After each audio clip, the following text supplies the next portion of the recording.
धन धन सतगुरु तेरा ही आसरा। प्यारे सतगुरु जी की प्यारी साथ संगत जी, आप सभी का हार्दिक स्वागत है हमारे YouTube चैनल अनमोल वचन में। तो प्यारे सतगुरु जी की प्यारी साथ संगत जी, रूहानियत से भरा हुआ ये वीडियो, रूहानियत से भरा हुआ ये करिश्मा सुनाने से पहले आप सभी के आगे हाथ जोड़कर विनती है कि एक आपने ये रूहानियत से भरा हुआ करिश्मा पूरा देखना है और दूसरा साथ साथ सिमरन जरूर करना है। धन धन सतगुरु तेरा ही आसरा। बहन बबीता पुत्री महेश चंद्र त्यागी, गांव खजूरी, डॉक्टर इकबालपुर, जिला हरिद्वार से पूज्य हजूर पिताजी की अपार दया मेहर के बारे में एक अद्भुत करिश्मा इस प्रकार लिखती है। बचपन से ही मुझे भयानक रोग एक्जिमा था, जिसके कारण मेरे शरीर पर बहुत खुजली होती रहती थी। चमड़ी से पानी निकलता रहता था और शरीर में से बदबू आती रहती थी। मेरा सारा शरीर सड़ गया था।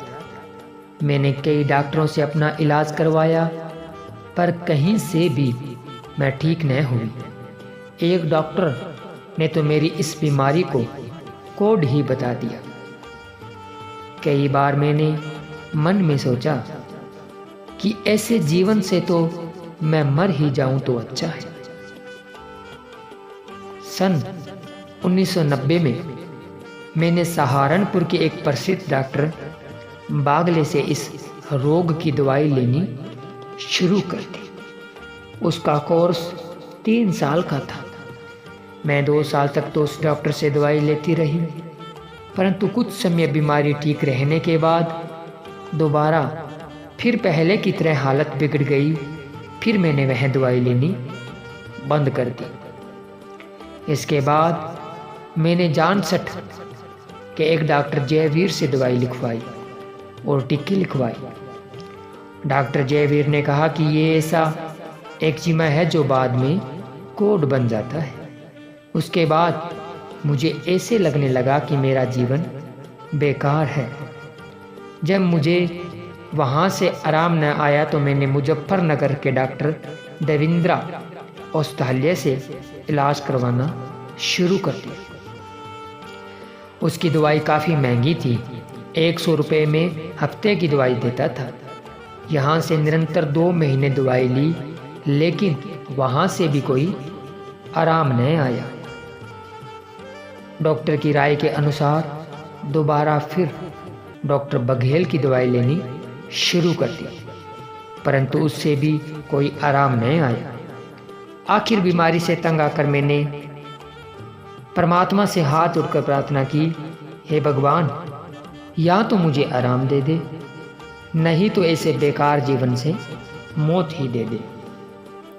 मार्च 1994 के इन्हीं दिनों में हमारी किस्मत खुल गई। एक दिन किसी प्रेमी के साथ में और मेरा परिवार डेरा सच्चा सौदा शाह सतनाम जी आश्रम बरनावा यूपी में सत्संग पर पहुंच गए। हम सब ने पूज्य गुरु महाराज संत गुरमीत राम रहीम सिंह जी इंसान के पावन दर्शन किए और सत्संग सुनकर हमें बहुत ही आनंद आया। उसी सत्संग पर हमारे सारे परिवार ने नाम की अनमोल दात प्राप्त कर ली। मैंने अपने सतगुरु जी पर पूर्ण विश्वास करते हुए नाम का जाप करना शुरू कर दिया। उसी दिन से मैंने अपने सतगुरु के भरोसे दवाई लेनी भी बंद कर दी और सब कुछ अपने सतगुरु पर ही छोड़ दिया। 3 महीने के अंदर अंदर सतगुरु जी की दया मेहर से बीमारी पूरी तरह खत्म हो गई और मुझे ऐसे लगा कि जिस तरह पहले मुझे कोई बीमारी ही थी नहीं। पूज्य पिताजी ने अपनी रहमत से मुझे एक नया जीवन प्रदान कर दिया। नाम लेने से पहले का 22 वर्ष का जीवन मैंने ऐसे ही फिजूल में गवा दिया है। मुझे अब पता चला है कि सतगुरु का बनने में और उनकी शरण लेने में कितना आनंद है, कितनी खुशियाँ हैं।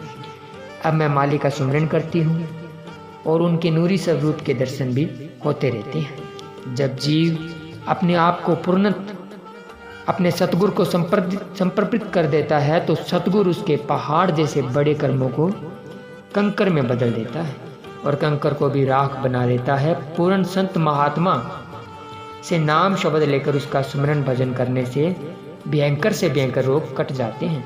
पर जीव का अपने सतगुरु पर दृढ़ यकीन होना अति अनिवार्य है।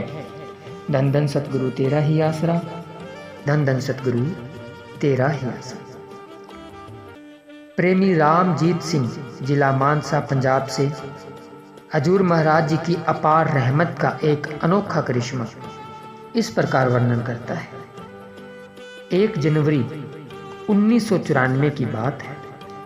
मैं व मेरा लड़का गुरजीत सिंह, मैनेजर बोरा सिंह व प्रेमी गागर मल वगैरह डेरा सच्चा सौदा शाह सतनाम जी आश्रम बरनावा यूपी में भंडारे पर गए हुए थे।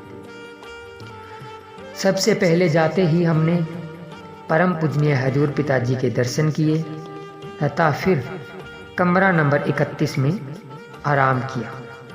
जब 3 बजे उठकर हम सभी सीढ़ियों से नीचे उतर रहे थे तो मुझे सीढ़ियों पर ही हार्ट अटैक हो गया। सीढ़ियों से नीचे उतरने पर मेरी तकलीफ एकदम बढ़ गई। मेरे साथी तुरंत मुझे डॉक्टर राम सिंह के पास ले गए। उसने गुलावटी वाले डॉक्टर को बुला लिया। मुझे सांस रुक रुक कर आ रहा था। एक तरफ तो मुझे इतना ज़्यादा दर्द हो रहा था तथा दूसरी तरफ मुझे दयालु दत्तार जी अंदर से अजीब सी खुशी दे रहे थे। डॉक्टरों ने एक राय से कहा कि इसे तुरंत बड़ौत ले जाओ, इसकी हालत ठीक नहीं है। उसी समय मेरे साथी मुझे गाड़ी में बैठाकर बड़ौत ले गए। बड़ौत वाले डॉक्टरों ने ईसीजी करके कहा कि इसकी हालत अत्यंत गंभीर है, इसका बचना मुश्किल है। मेरे साथियों ने डॉक्टर से कहा कि हम इसे बठिंडा ले जाएं या मेरठ। इस पर डॉक्टरों ने कहा कि इसका इलाज न तो बठिंडा में है और न मेरठ में, इसको तुरंत दिल्ली ले जाओ। मेरे साथियों ने डॉक्टर से कहा इसे एक बार टिक्का वगैरह लगाकर दिल्ली पहुंचा दो, लेकिन डॉक्टर ने कहा कि ले जाओ पर बचेगा नहीं, इसे उल्टी आएगी और मृत्यु हो जाएगी। मेरे साथी मुझे लेकर दिल्ली की ओर चल पड़े और प्रेमी करनेल सिंह प्रेम कोटली वाले को दयालु पूज्य हजूर पिताजी के चरणों में मेरी तंदुरुस्ती के लिए अर्ज करने के लिए वापस बरनावा दरबार में भेज दिया। करनेल सिंह ने जाकर हजूर पिताजी के चरणों में अर्ज की, पिताजी रामजीत सिंह की हालत बहुत खराब है, उसे बड़ौत वाले डॉक्टर के कहने पर दिल्ली ले गए हैं। उसी समय हजूर पिताजी सत्संग की समाप्ति करके गुफा में चले गए। दयालु दत्तार जी ने सेवा समिति को अपने पास बुलाकर वचन फरमाए, रामजीत सिंह का बाल विवाह का नहीं होने देंगे, दिल्ली जाओ, रामजीत सिंह की संभाल करो, उससे और काम लेना है। जिस समय शहंशाह हजूर पिताजी ने उपरोक्त वचन फरमाए उस समय 5 बजे का समय था। दूसरी तरफ गाड़ी में मुझे दिल्ली ले जा रहा था। मैं बेहोश था, मेरी नब्ज मेरे साथियों के हाथों में थी, सब रो रहे थे। उधर ठीक 5 बजे 2 उल्टियाँ आई और मेरी गर्दन टेढ़ी हो गई, रंग पीला हो गया। सतगुरु ने मुझ पर अपनी रहमत बरसाई और मेरे श्वास चल पड़े। मैं होश में आ गया। कुछ देर बाद मैंने अपने साथियों से पूछा कि हम कहाँ जा रहे हैं। मेरे साथियों ने बताया कि हम दिल्ली में प्रवेश कर रहे हैं। उनके पूछने पर मैंने बताया कि अब मुझे 80% आराम है। मेरे साथी मुझे नेशनल अस्पताल में ले गए। पहले मुझे इमरजेंसी में रखकर फिर कमरा नंबर 12 में ले गई। वहाँ अस्पताल में 10 दिन डॉक्टर मेरा टेस्ट करते रहे। डॉक्टरों की टीम ने रिपोर्ट लिख दी, यदि आपने दिल का बड़ा ऑपरेशन न करवाया तो आप बच नहीं सकते। आपको ऐसा हार्ट अटैक हुआ था कि जिससे कोई बच नहीं सकता। दिल का खून रुक गया था, मालिक ने ही चलाया है। तुम्हारा सतगुरु पूरा है जिसने तुम्हें बचाया है। हमने डॉक्टरों से कहा कि हम पिताजी के दर्शन करके वह हुक्म लेकर फिर ऑपरेशन करवाएंगे। मैंने अपने लड़के गुरजीत सिंह, प्रेमी करनेल सिंह और मैनेजर बोरा सिंह को हजूर महाराज जी के चरणों में ऑपरेशन करवाने की आज्ञा लेने के लिए सरसा दरबार में भेज दी। परम दयालु दातार जी ने अपने पवित्र वचनों के द्वारा अपार रहमतें बख्शी और वचन फरमाए, अच्छा भाई रामजीत सिंह को जाकर कह दो कि कोई फिक्र न करें, जो मालिक करेगा ठीक ही करेगा। कल हम रामजीत सिंह से समय टेलीफोन पर बात करेंगे। अगले दिन टेलीफोन पर दयालु सतगुरु जी ने वचन फरमाए, बेटा फिक्र ना कर, हम तुम्हारे साथ हैं। मैंने अर्ज की, पिताजी आप जी का ही सहारा है। हजूर पिताजी ने वचन फरमाए, बेटा हम तुम्हारे साथ हैं, हाजिर नाजिर हैं। मैंने कहा, पिताजी आप जी के दर्शन हर वक्त हों। हजूर पिताजी ने फरमाया, बेटा ऑल इंडिया के डॉक्टर जो सलाह देंगे सो करना है, तू बेफिक्र होकर करवा लेना। इस प्रकार दयालु दातार जी ने जितना प्यार मुझे बख्शा उसका वर्णन मैं शब्दों में नहीं कर सकता। पूज्य हजूर महाराज जी के हुक्म अनुसार मुझे ऑल इंडिया अस्पताल में दिखाया गया। शहनशाह हजूर पिताजी की रहमत से ऑल इंडिया वाले डॉक्टरों ने कहा कि हम मिनी ऑपरेशन से ही तुझे ठीक कर देंगे, बड़ा ऑपरेशन करवाने की ज़रूरत नहीं पड़ेगी। हजूर महाराज जी की दया मेहर से मैं छोटे ऑपरेशन से ही बिल्कुल ठीक हो गया। ऑल इंडिया अस्पताल दिल्ली से ऑपरेशन करवाने के बाद छुट्टी मिलने पर हम पूज्य हजूर महाराज जी के दर्शनों के लिए सीधे सरसा दरबार गए। उस दिन पूज्य हजूर पिताजी ने वचन फरमाया, बेटा तेरे श्वास खत्म हो चुके थे, बेपरवाह पिताजी ने तुझे नए श्वास दिए हैं। मैं अपने सतगुरु के एहसानों का बदला चुका ही नहीं सकता। पूर्ण सतगुरु के वचनों में रहने से पहाड़ जितने बड़े कर्म भी कंकर में बदल जाते हैं। जो जीव सतगुरु के वचनों में रहते हैं, सतगुरु उनकी इतनी ज़्यादा संभाल करता है जिसकी मिसाल इस दुनिया में नहीं है। सतगुरु जीव का दोनों जहानों में मददगार है। धन धन सतगुरु तेरा ही आसरा, धन धन सतगुरु तेरा ही आसरा। प्रेमी ओम प्रकाश कल्याण नगर सरसा से सतगुरु वाले दो जहान हजूर परम पिताजी की रहमत के बारे में लिखता है। मैंने सन 1975 में तथा मेरी पत्नी ने सन 1989 में पूज्य परम पिता शाह सतनाम सिंह जी महाराज से नामदान प्राप्त किया है। सन 1992 की बात है। उन दिनों मैं अपने परिवार सहित बड़ौत जिला बागपत यूपी में रहा करता था। एक बार मैं सत्संग पर डेरा सच्चा सौदा दरबार में आया हुआ था। सत्संग के बाद जब मैं बेपरवाह मस्ताना जी के धाम कमरा नंबर 76 में आराम कर रहा था तो अचानक नींद के अंदर मैंने एक भयानक स्वप्न देखा। 4-5 लुटेरे मेरे घर में घुस गए। उन्होंने मेरी पत्नी को मारने की धमकी देते हुए कहा कि घर का सारा कीमती सामान निकाल कर उनके हवाले कर देंगे। मेरी पत्नी ने अपने सतगुरु जी को याद करते हुए धन धन सतगुरु तेरा ही आसरा का नारा लगाया। उस समय वह अंदर थी और लुटेरे दरवाजे के बाहर थे। कुल मालिक को याद करते ही दरवाज़ा एकदम अंदर से बंद हो गया।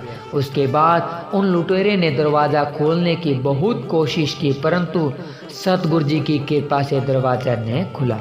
आखिर वे थक हार कर भाग गए। मेरी पत्नी बहुत घबराई हुई थी। इतने में पड़ोस की बहन ने उसी दरवाजे को मामूली सा धकेला तो वह बड़े आराम से खुल गया। नींद में मैं भयानक दृश्य देखकर एकदम घबरा कर उठ बैठा। मेरे मन में इस बात का भय था कि सचमुच ही लुटेरे कहीं उसके घर को लूट कर न ले गए हो। अगले दिन मैं दरबार से सीधा अपने घर चला गया। अपनी पत्नी के चेहरे से मुझे साफ पता चल गया था कि सचमुच ही कोई घटना घटी है। पूछने पर मेरी पत्नी ने जो कुछ भी बताया वह बिल्कुल उपरोक्त अनुसार ही था। दयालु दातार जी ने उस सारी घटना के बारे में बिल्कुल प्रत्यक्ष रूप में मुझको नींद में ही दिखा दिया था। इसके साथ ही पूज्य बेपरवाह जी ने स्वयं ही उन लुटेरों से हमारे जान व माल की रक्षा की। सर्व समर्थ दातार जी ने अपने प्रेमियों के एक तिनके को भी नुकसान नहीं होने दिया।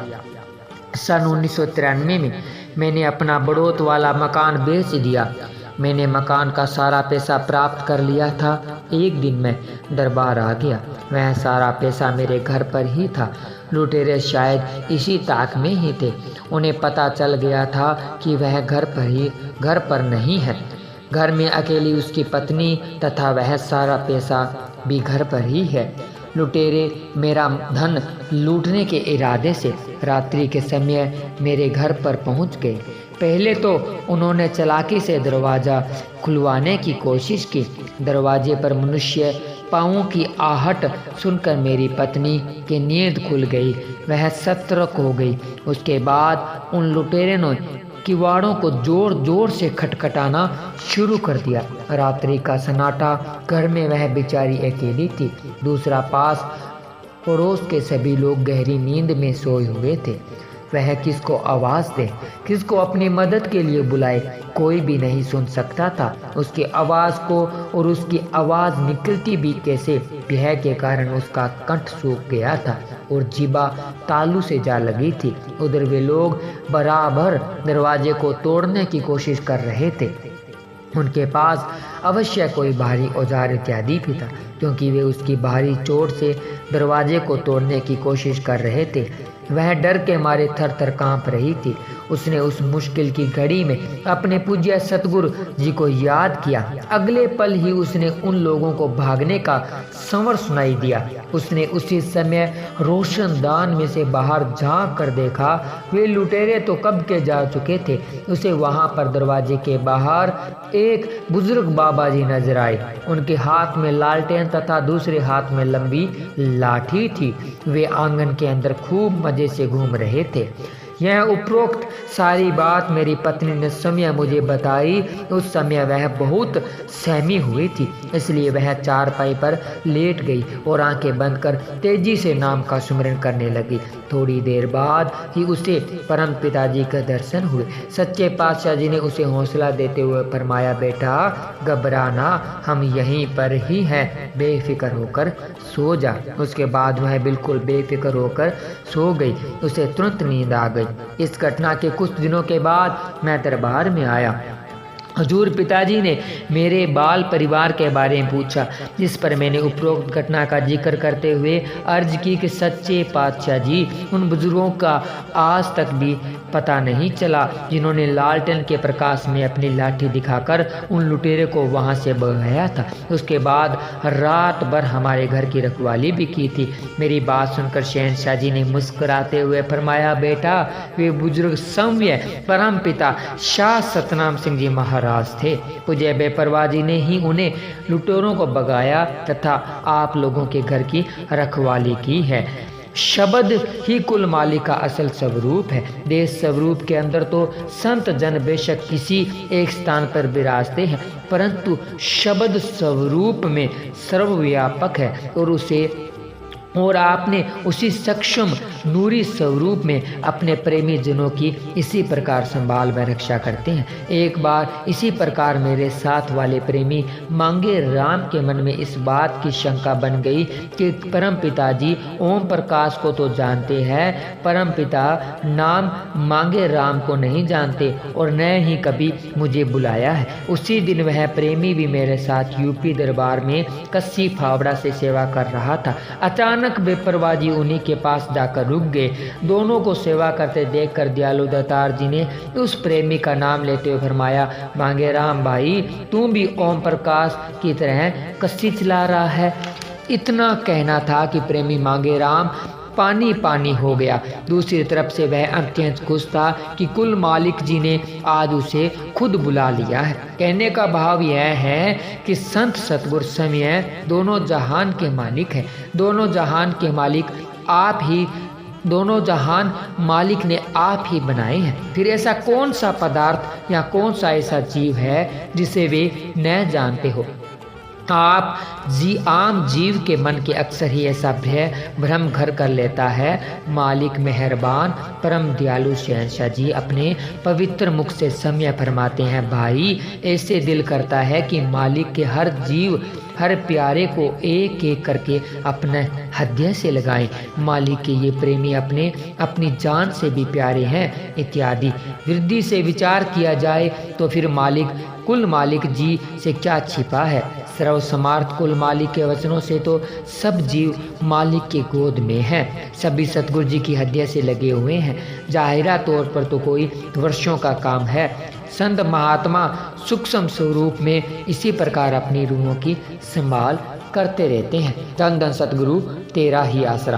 प्यारे सतगुरु जी की प्यारी साध संगत जी, आप सभी ने सुना रूहानियत से भरा हुआ करिश्मा। तो आपको ये रूहानियत से भरा हुआ करिश्मा कैसा लगा हमें कमेंट कर कर बताएं। और अगर अभी तक आपने हमारे YouTube चैनल को सब्सक्राइब नहीं किया है तो हमारे चैनल को सब्सक्राइब जरूर करें। तो मिलते हैं जल्दी एक और रूहानियत से भरे हुए करिश्मे के साथ। तब तक के लिए धन्यवाद।